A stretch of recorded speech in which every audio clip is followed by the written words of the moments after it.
నన్ను case taking గురించి చెప్పమన్నారు. కేస్ టేకింగ్ గురించి చెప్పడానికి నేను కాక ఇంకెవరున్నారు?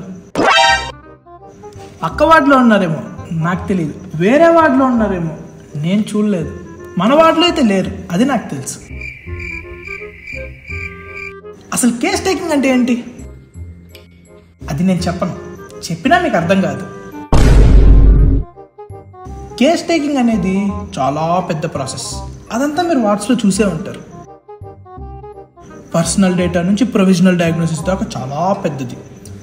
ఒక డయాగ్నోసిస్ రాయాలంటే ఎగ్జామినేషన్ కావాలి, ఒక ఎగ్జామినేషన్ చేయాలంటే హిస్టరీ కావాలి. ఇదంతా మీకు అర్థం అవ్వాలంటే చాలా టైం కావాలి. అదంతా మీకు 10 minutesలో చెప్పలేను కదా. సో ఈరోజుకి ఇంతే సార్. సూపర్ సార్, అదిరిపోయింది సార్. అరే నేను హౌస్ సర్జన్ రాయాలంటే నాకు చాలా మామూలు విషయం. అట్లుంటుంది మనతో.